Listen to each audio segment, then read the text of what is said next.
Hello friends. It was a very cold winter day when Max ventured too far into the frozen lake. He was chasing a stick that his master had thrown, and his paws easily slid across the ice as he raced forward. But the ice was thinner than he had expected.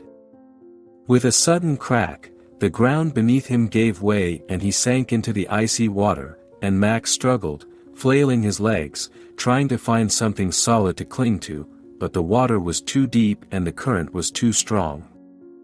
The coat pressed down on Max, and his body began to go numb from the cold.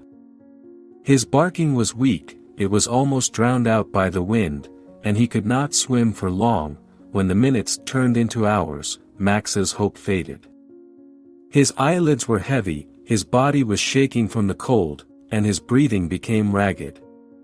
He thought of his hosts, of his family, of the warmth he would never feel again. He closed his eyes, ready to let go of everything, but just when the last ray of hope seemed to disappear, a voice came through the howling wind. "Do you hear that?" Ellen stopped, pulling at her husband's arm. They were out on their usual winter walk, holding hands, when she heard a barely audible sound, a soft howl brought by the wind.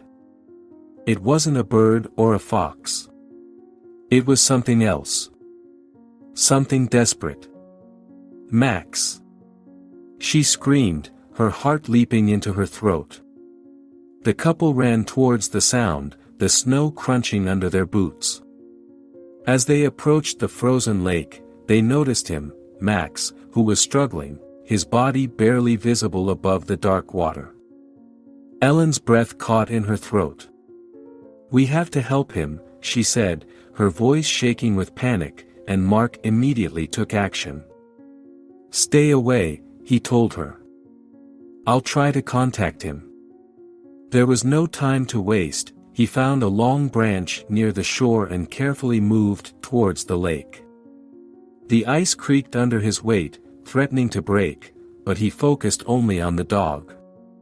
Ellen pressed her hands to her mouth and watched helplessly as Mark reached the edge of the ice. Max heard a familiar voice and moved, wagging his tail weakly, as if he caught hope in it. Mark held out a branch to him, and after a few moments of desperate tossing, Max managed to grab it. Mark pulled, and Ellen encouraged him with words. They managed to pull the exhausted dog out of the icy water. The ice groaned beneath them as they worked, but finally Max was back on solid ground, frozen, wet and shivering, but alive.